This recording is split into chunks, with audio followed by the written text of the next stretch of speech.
Hey guys, আসসালামু আলাইকুম। আজকে আমি রওনা দিচ্ছি গ্রামের উদ্দেশ্যে। আমি যাবো আজকে শরীয়তপুর দিয়ে আমার এলাকায়।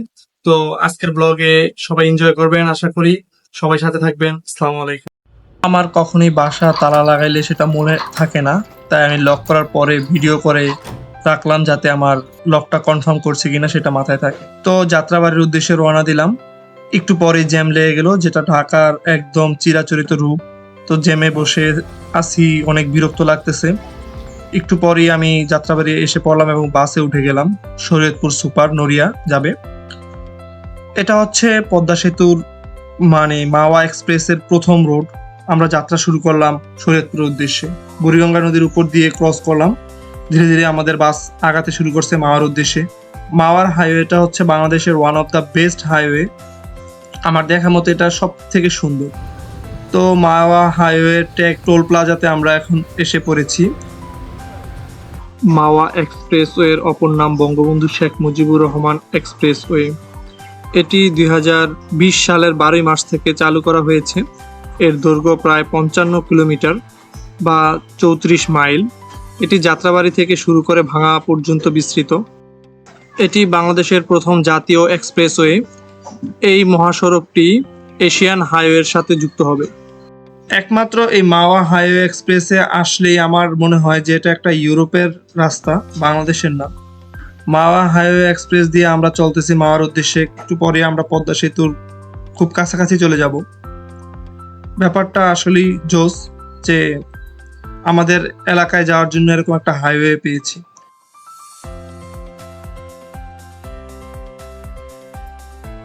পদ্মা সেতুর টোল প্লাজাতে আমরা উপস্থিত এখন। টোল দেওয়ার পরে আমরা উঠে যাব পদ্মা সেতুতে। তো এটা যদি অটোমেটিক করা যেত তাইলে মনে হয় এখানে এই যে 2-3 মিনিট টাইম লাগে সেটা লাগতো না। মাওয়া ফেরিঘাট পর্যটকদের জন্য নদী ভ্রমণ এবং ইলিশ ভোজনের জন্য একটি জনপ্রিয় জায়গা।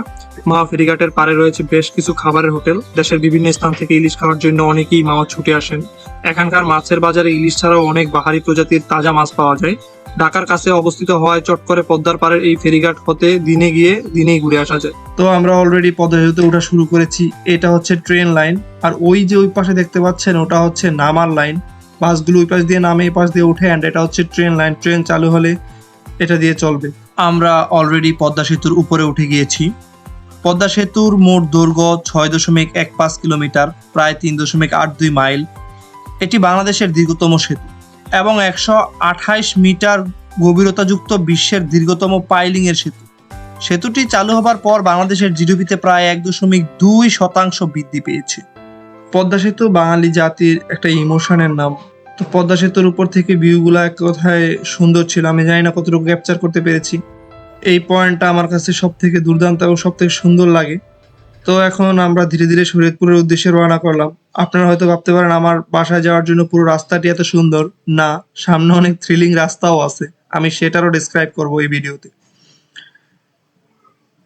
তো আমাদের বাস এখন অলরেডি শরীয়তপুরের মধ্যে ঢুকে গিয়েছে। শরীয়তপুরের গ্রামের এই দৃশ্যগুলোর জন্যই গ্রামকে এত ভালো লাগে।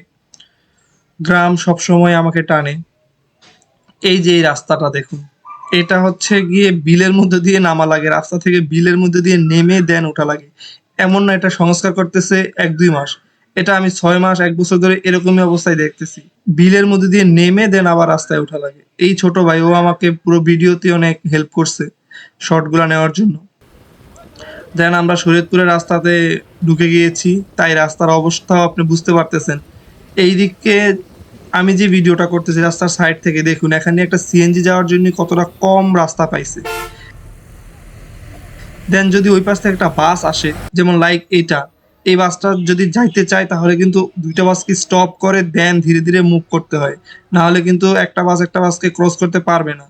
এরকম যদি হয় একটা জেলা শহরের রাস্তা তাহলে আর কি বলা যায়। এগুলো হচ্ছে শরীয়তপুরের ভিতর এলাকার রাস্তা। আমরা জাজিরা পয়েন্টে অলরেডি চলে আসছি, বাট দেখুন রাস্তার প্রশস্ততা কত কম। শরীয়তপুর জেলা বাংলাদেশের মধ্যাঞ্চলের ঢাকা বিভাগের একটি প্রশাসনিক অঞ্চল। শরীয়তপুর জেলার উত্তরে মুন্সিগঞ্জ, পূর্বে চাঁদপুর, পশ্চিমে মাদারীপুর এবং দক্ষিণে বরিশাল জেলা অবস্থিত। আয়তনের দিক থেকে শরীয়তপুর জেলা 1181.53 বর্গ কিলোমিটার। এই জেলার মধ্যে 4টি উপজেলা রয়েছে এবং 5টি থানা রয়েছে। এই যে মোড়গুলো নিতেছে কত ভয়ঙ্কর মোড়, আপনি দেখুন যে রাস্তা নাই বললেই চলে। এইটুকু রাস্তার মধ্যে দিয়ে দুইটা বাস পাশাপাশি ক্রস করবে। তো এই রাস্তা ধরে আমি এগিয়ে চলছি আমার এলাকার দিকে। বাসটি গিয়ে থামবে হচ্ছে নড়িয়া। এই যে একটা অটো ক্রস করার কিন্তু জায়গা নেই, বুঝতেই পারতেছেন কি একটা অবস্থা। এটা আসলে 2 লেনের রাস্তা হইলো, আমার কাছে মনে হয় এটা 1 লেনের রাস্তা। তো সবাই আশা করি ব্লগটি এনজয় করতেছেন। আমি নতুন হিসাবে যেটুকু এফোর্ট দিয়েছি, আপনাদের সাপোর্ট পেলে আমি সামনে হয়তো আরো ভালো কাজ করতে পারবো। আমরা নড়িয়া পয়েন্টে এসে পড়ছি। ওই যে দেখতে পেলেন সেতু, সেটির এখন অবস্থা খারাপ, মানে ভেঙে গিয়েছে। তাই হচ্ছে এই নৌকা যোগে আমাদের নদী পারাপার হইতে হয়। এখানে আপনার 10 টাকা এক্সট্রা চার্জ আছে। চোরাবালি মন তোমার কেন শুধু গিয়ে থাকো একটু আড়াল হয়ে তো আমরা এখন এসে পড়েছি নইরা এই প্রান্তে। এখান থেকে অটো করে যাব হচ্ছে সখীপুর। দেন সখীপুর থেকে আমাদের উদ্দেশ্য হবে মোল্লারহাট, দেন আমার বাড়ি। তো গ্রামের রাস্তা ধরে এগোচ্ছি, দুই পাশে সবুজ বাঁশের জাত, এর মধ্য দিয়ে আমাদের অটো চলছে। পৃথিবীর সবচেয়ে দামি সে চিত্রতে তুমি পারফেক্টলি বসো। এই চায়ের দোকানটা হচ্ছে ওয়ান অফ দ্য বেস্ট চায়ের দোকান সখীপুরের মধ্যে। এখান থেকে দূর দূরান্তের মানুষও এখানে এসে চা খায়। তো আমরা এখন অলরেডি সখীপুর চলে আসছি। সখীপুর থেকে একটু পরে আমি রওনা দিব। দেন আমাদের অন্ধকার হয়ে গেছে, ইফতার টিফতার সেরে আমরা আবার অটোতে উঠবো। উঠে আমাদের উদ্দেশ্য হবে মোল্লারহাট।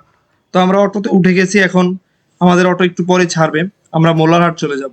শরীয়তপুর জেলা মৃৎশিল্প ও পিতলের জিনিসপত্রের জন্য বিখ্যাত। এখানকার বিখ্যাত খাবার হচ্ছে বিবিখানা পিঠা। শরীয়তপুর জেলায় উল্লেখযোগ্য কিছু লোকজনের মধ্যে আছে গোপালচন্দ্র ভট্টাচার্য, গোলাম মাওলানা, আব্দুর রাজ্জাক, আনিসুর রহমান। শরীয়তপুর জেলার মধ্যে ঐতিহাসিক স্থাপনার মধ্যে রয়েছে কার্তিকপুর জমিদার বাড়ি, কোদালপুর দরবার শরীফ, সুরেশ্বর দরবার শরীফ।